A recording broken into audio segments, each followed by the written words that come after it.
সুপ্রিয় শিক্ষার্থীবৃন্দ, আসসালামু আলাইকুম। একাদশ শ্রেণীর অনলাইন ক্লাসে তোমাদের স্বাগতম। আশা করি তোমরা ভালো আছো এবং অনলাইন ক্লাসগুলো সুন্দরভাবে উপভোগ করছো। উপস্থাপনায় আছি আমি মোসাম্মদ শাহনাজ খাতুন, প্রভাষক, ইসলামের ইতিহাস ও সংস্কৃতি, নওপাড়া স্কুল ও কলেজ, বীরগঞ্জ, দিনাজপুর। পাঠ পরিস্থিতি, শ্রেণী একাদশ, অধ্যায় দ্বিতীয়, পাঠের শিরোনাম হযরত মুহাম্মদ সাল্লাল্লাহু আলাইহি সাল্লাম। শিক্ষণ ফল: ইসলাম ধর্ম প্রচার সম্পর্কে বলতে পারবে। ইসলাম ধর্ম প্রচার করতে নবী করিম সাল্লাল্লাহু আলাইহি ওয়াসাল্লামকে যে নির্যাতন ভোগ করতে হয়েছিল তা বর্ণনা করতে পারবে এবং ইসলাম ধর্ম প্রচারে কুরাইশদের বিরোধিতার কারণ ব্যাখ্যা করতে পারবে। সুপ্রিয় শিক্ষার্থীবৃন্দ, এখন মূল আলোচনায় চলে যাই। হযরত মুহাম্মদ সাল্লাল্লাহু আলাইহি ওয়াসাল্লাম যখন হিরা গুহার পর্বত থেকে লোকালয়ে ফিরে এসে তার বিবি খাদিজার কাছে নবুয়ত প্রাপ্তির অলৌকিক ঘটনা বর্ণনা করেন। তার বিবি হযরতের কথায় আনন্দিত হন এবং তাকে আল্লাহর বাণী বাহক রূপে আখ্যায়িত করেন এবং তার বিবি সর্বপ্রথম ইসলাম গ্রহণ করেন। এজন্যই খাদিজা রাদিয়াল্লাহু আনহাকে খাদিজাতুল কুবরা বলে অভিহিত করা হয়। খাদিজা তার বৃদ্ধ ও অন্ধ চাচাতো ভাই ওরাকা বিন নওফলের কাছে যেয়ে সব ঘটনা বর্ণনা করেন। ওরাকা ছিলেন ইহুদি ধর্মগ্রন্থ তাওরাত এবং খ্রিস্ট ধর্মগ্রন্থ বাইবেল সম্পর্কে ব্যুৎপত্তি জ্ঞান অর্জন করেছিলেন। পুরো ঘটনাটি শুনে ওরাকা বিন নওফল বলেন, হযরত মুহাম্মদ সাল্লাল্লাহু আলাইহি ওয়াসাল্লাম নিশ্চয়ই আল্লাহর রসূল রূপে মনোনীত হয়েছেন। হযরত মুহাম্মদ সাল্লাল্লাহু আলাইহি ওয়াসাল্লাম ঘোষণা করেন, আল্লাহ এক, তিনি বিশ্ব ব্রহ্মাণ্ডের সৃষ্টিকর্তা ও প্রতিপালক, তিনি চিরজীব ও চিরস্থায়ী। তিনি পাপ পুণ্যের বিচার দিন কিয়ামত সম্পর্কে সজাগ থাকতে বলেন এবং নিজেকে আল্লাহর মনোনীত নবী বলে ঘোষণা করেন। তিনি আরববাসীকে পৌত্তলিকতা পরিত্যাগ করে পবিত্র ইসলাম ধর্ম গ্রহণের জন্য উদাত্ত আহ্বান জানান। আলী, জায়েদ, আবু বকর, বেলাল, ওসমান, আব্দুর রহমান বিন আওয়াফ, সাদ বিন আবি ওয়াক্কাস, জুবায়ের, তালহা প্রমুখ ব্যক্তি তার কথা বিশ্বাস করে আল্লাহ পাকের একত্ব বিশ্বাসে স্থাপন করেন। 4 বছরের মধ্যে প্রায় 40 জন ইসলাম গ্রহণ করেন।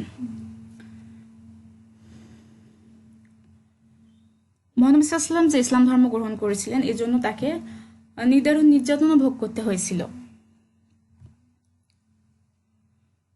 মক্কার কুরাইশরা ছিল কাবার রক্ষক। কাবাকে কেন্দ্র করে সমগ্র আরবের পৌত্তলিকতার সাথে তাদের সামাজিক, ধর্মীয়, পৌরোহিত্য ও অর্থ উপার্জনের প্রশ্নটিও জড়িত ছিল। স্বভাবতই তারা মুহাম্মদ সাল্লাল্লাহু আলাইহি ওয়াসাল্লামকে নানাভাবে বাধা দান করতে অগ্রসর হয়। প্রথমে কুরাইশগণ তাকে ধর্মদ্রোহী, পাগল ইত্যাদি রূপে ঠাট্টা করতে লাগলো। এতেও কোনো ফল না পাওয়ায় তারা তাকে শারীরিকভাবে বিভিন্ন প্রকার নির্যাতন করতে শুরু করলো।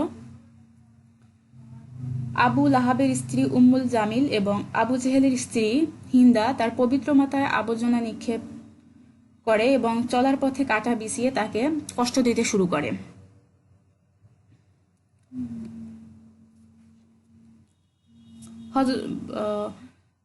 এরপরেও আবু জেহেল একদিন তাকে প্রস্তর নিক্ষেপ করে আঘাত করেন। হযরতের চাচা বীর কেশরী হামজা এ সংবাদ শুনে অগ্নিশর্মা হয়ে ওঠেন এবং কাবা ঘিরে এসে প্রকাশ্যে ইসলাম ধর্ম গ্রহণ করেন এবং আবু জেহেলকে উপযুক্ত শাস্তি দেন। হযরত মুহাম্মদ সাল্লাল্লাহু আলাইহি ওয়াসাল্লাম অম্লান বদনে অত্যাচার সহ্য করতে থাকেন এবং নির্ভয়ে ইসলাম প্রচার করে চলেন। এবার মক্কাবাসীগণ অন্য উপায় অবলম্বন করেন।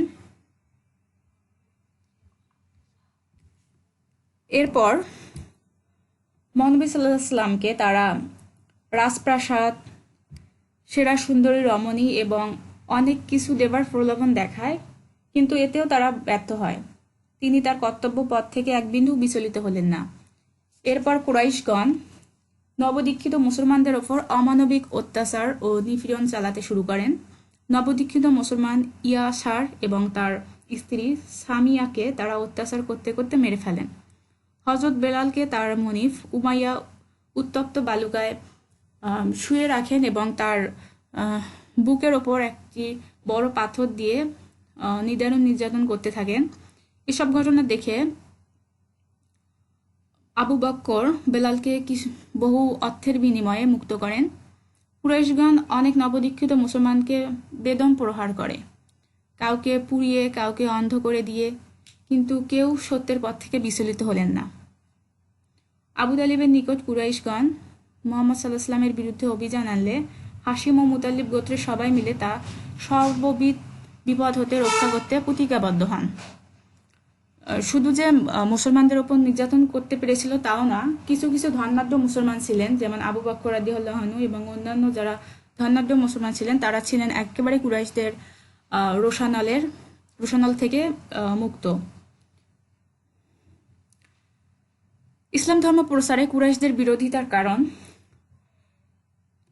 সুপ্রিয় শিক্ষার্থীবৃন্দ, যখন আমরা প্রাক ইসলামী আরবের সামাজিক, রাজনৈতিক, অর্থনৈতিক এবং ধর্মীয় অবস্থা পড়েছি, তখন প্রাক ইসলামী যুগের বিভিন্ন শোচনীয় অবস্থার কথা আমরা জেনেছি। এগুলোই ছিল এই ইসলাম প্রসারের বিরোধিতার মূল কারণ। ইসলামের মূল মন্ত্র হচ্ছে তৌহিদ এবং বিশ্ব ভ্রাতৃত্ব, কিন্তু ভেদাভেদ, উচ্চ নিচু, বিধানবিহীন সমাজ ব্যবস্থা আরব সমাজে কল্পনাতীত ছিল। বংশগৌরব এবং অভিজাত কুরাইশগণ কিছুতেই এ পরিবর্তন মেনে নিতে রাজি ছিল না। আমির আলী সত্যি বলেন যে পূর্বতন বৈষম্য দূরীভূত করে সকলকে সমান অধিকার দেওয়া তাদের রীতিনীতি বিরুদ্ধ ছিল। এবং ঐতিহাসিক জোসেফ হেলো বলেছেন, কুরাইশদের সামাজিক ও রাজনৈতিক বিপ্লবের বিরুদ্ধে যতটা প্রবল প্রতিবাদ ছিল, ইসলাম প্রবর্তিত শিক্ষাসমূহের বিরুদ্ধে ঠিক ততটা ছিল না। দুনিয়ায় মুহাম্মদ সাল্লাল্লাহু আলাইহি ওয়াসাল্লাম প্রভুত্ব এবং কুরআনের অনুশাসন কায়েম হবে, এটা তারা কোনোভাবেই বরদাস্ত করতে পারল না। তারা তাদের প্রভুত্ব, তাদের স্বার্থ, মদ্যপান, জুয়া খেলা, সুদ প্রথা, দাস প্রথা, এগুলো সবসময় চালিয়ে যাওয়ার জন্য একটা পরিকল্পনা চালিয়ে গিয়েছিলেন, কিন্তু শেষ পর্যন্ত তারা কাবার পৌরোহিত্য হারিয়ে কি তারা না খেয়ে মরবে, এ কারণেই তারা ইসলাম ধর্মকে মেনে নিতে পারেনি। তাই কুরাইশ কুল ইসলামের সামাজিক, রাজনৈতিক ও ধর্মীয় বৈপ্লবিক পরিবর্তনের বিরুদ্ধে সমস্ত শক্তি নিয়োজিত করে দাঁড়ালো এবং প্রতিজ্ঞা করলো যে প্রাণ থাকতে তারা কখনোই তাদের পূর্বপুরুষদের পৌতলিকতা বিসর্জন দেবে না। হযরতের এবং মুসলমানদের ওপর তারা দ্বিগুণ জুলুম ও উৎপীড়ন চালাতে শুরু করলো। সুপ্রিয় শিক্ষার্থীবৃন্দ, আশা করি তোমরা আজকের ক্লাসটি বুঝতে পেরেছ। এই ক্লাসের আলোকে কয়েকটি প্রশ্নের উত্তর দাও। মহিলাদের মধ্যে সর্বপ্রথম ইসলাম গ্রহণ করেন কে? জি, তোমরা সঠিক বলতে পেরেছ। মহিলাদের মধ্যে প্রথম ইসলাম গ্রহণ করেন বিবি খাদিজা রাদিয়াল্লাহু আনহা। দ্বিতীয় প্রশ্ন, আবু জেহেলের বিবির নাম কি, অর্থাৎ আবু জেহেলের স্ত্রীর নাম কি? জি, তোমরা সঠিক বলতে পেরেছ। আবু জেহেলের স্ত্রীর নাম হিন্দা। সুপ্রিয় শিক্ষার্থীবৃন্দ, আজ এ পর্যন্তই। আগামী ক্লাস দেখার আমন্ত্রণ জানিয়ে ধন্যবাদ দিয়ে তোমাদের কাছ থেকে আজকে বিদায় নিচ্ছি। আল্লাহ হাফেজ।